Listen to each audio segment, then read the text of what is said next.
भारत का युद्ध समाप्त हो चुका था। युद्ध भूमि में चारों तरफ लाशों का ढेर था। वो लाशें उन्हीं योद्धाओं की थीं जिन्होंने महाभारत के युद्ध में अपने प्राण गंवाए थे। उन्हीं के फटे हुए वस्त्र, टूटे हुए मुकुट, अस्त्र शस्त्र चारों तरफ बिखरे हुए थे और वायुमंडल में पसरी हुई थी सिर्फ उदासी और डरावनी आवाजें जो चारों तरफ गुंजायमान थीं।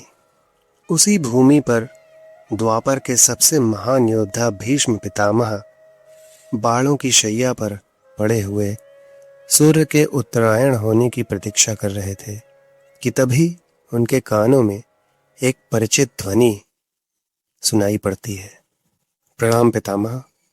तभी भीष्म के सूख चुके होठों पर एक हल्की सी मुस्कान आती है और वो बोले, आओ देवकी नंदन कृष्ण, तुम्हारा स्वागत है। मैं बहुत देर से तुम्हारा ही स्मरण कर रहा था। कृष्ण जी बोले, क्या कहूँ पितामह?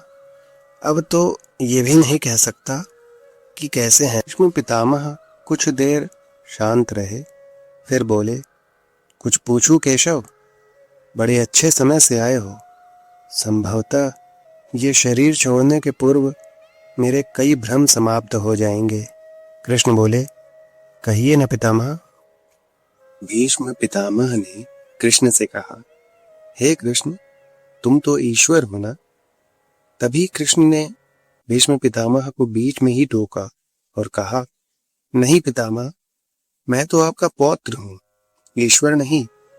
भीष्म उस घोर पीड़ा में होते हुए भी ठहाके लगाकर हंसने लगे और बोले, कृष्ण, मैं अपने जीवन का स्वयं कभी आकलन नहीं कर पाया। संभवतः मैं नहीं जानता कि अच्छा रहा या बुरा, पर अब तो इस तरह से जा रहा हूं। हे कृष्ण, अब तो डरना छोड़ दो। कृष्ण भीष्म पितामह के थोड़ा करीब आए और उनका हाथ पकड़कर बोले, कहिए पितामह, क्या पूछना चाहते हैं आप? भीष्म पितामह बोले, एक बात बताओ कन्हैया, इस युद्ध में जो हुआ वो ठीक था क्या? कृष्ण ने कहा, किसकी ओर से पितामह? पांडवों की ओर से या फिर कौरवों की ओर से? कौरवों ने जो किया सो किया, पर कन्हैया, पांडवों की ओर से जो हुआ क्या वो सही था? आचार्य द्रोण का वध, दुर्योधन की जंघा के नीचे प्रहार, दुशासन की छाती का चीरा जाना और निहत्थे कर्ण का वध, ये सब उचित था क्या? तब कृष्ण ने कहा, हे पितामह, इन सब का उत्तर मैं कैसे दे सकता हूँ? ये सब तो जिन्होंने किया वही इसका उत्तर दे सकते हैं। भीष्म पितामह ने कहा, अरे कन्हैया, अभी भी छलना नहीं छोड़ोगे क्या? ये दुनिया भले ही कहती रहे कि महाभारत का युद्ध अर्जुन और भीम ने जीता है, पर मैं जानता हूं कन्हैया कि ये तुम्हारी और केवल तुम्हारी विजय है। इसलिए उत्तर तो मैं तुम ही से पूछूंगा कृष्ण। भीष्म पितामह के इतना कहते ही कृष्ण थोड़ा गंभीर स्वर में बोले, तो सुनिए पितामह, ये जो हुआ ये कुछ अनैतिक नहीं हुआ, ये वही हुआ जो होना चाहिए था। भीष्म पितामह ने कहा, ये तुम क्या कह रहे हो केशव? मर्यादा पुरुषोत्तम राम का अवतार कृष्ण ये सब कह रहा है? ये छल का सहारा लेकर युद्ध जीतना, ये हमारे सनातन संस्कारों का अंग तो नहीं रहा। फिर ये सब उचित कैसे हुआ कृष्ण? कृष्ण ने कहा, इतिहास से शिक्षा ली जाती है पितामह, पर निर्णय वर्तमान की स्थिति के आधार पर लेना पड़ता है। हर युग अपने तर्कों और अपनी आवश्यकता के आधार पर अपना नायक चुनता है। राम त्रेता युग के नायक थे, मेरे भाग्य में द्वापर आया। हम दोनों का निर्णय एक जैसा नहीं हो सकता पितामह।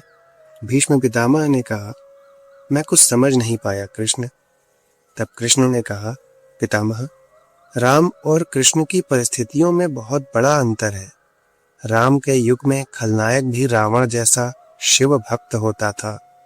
तब रावण जैसी नकारात्मक शक्ति के परिवार में भी विभीषण जैसे संत हुआ करते थे। तब बाली जैसे खलनायक के परिवार में भी तारा जैसी भी दूसरी स्त्रियां और अंगद जैसे सज्जन पुत्र होते थे।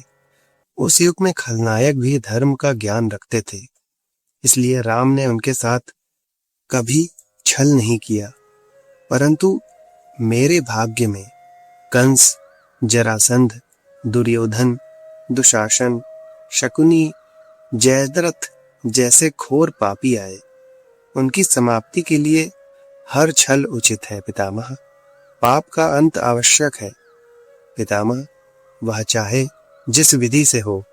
भीष्म पितामह ने पुनः प्रश्न किया, तो क्या तुम्हारे इन निर्णय से गलत परंपराएं प्रारंभ नहीं होंगी केशव? क्या भविष्य तुम्हारी इन छल भरी बातों का, इन कर्मों का अनुसरण नहीं करेगा? कृष्ण ने कहा, भविष्य तो इससे भी अधिक नकारात्मक आने वाला है पितामह। कलयुग में तो इतने से भी काम नहीं चलेगा। वहां मनुष्य को कृष्ण से अधिक कठोर होना होगा, नहीं तो धर्म समाप्त हो जाएगा। भीष्म पितामह ने कहा, क्या उनका भी नाश हो सकता है केशव? यदि धर्म का नाश होना ही है तो क्या मनुष्य इसे रोक सकता है? कृष्ण ने कहा, सब कुछ ईश्वर के भरोसे छोड़कर बैठना मूर्खता होती है पितामह। ईश्वर स्वयं कुछ नहीं करता, केवल मार्गदर्शन करता है। सब मनुष्य को ही करना पड़ता है। आप मुझे भी ईश्वर कहते हैं ना?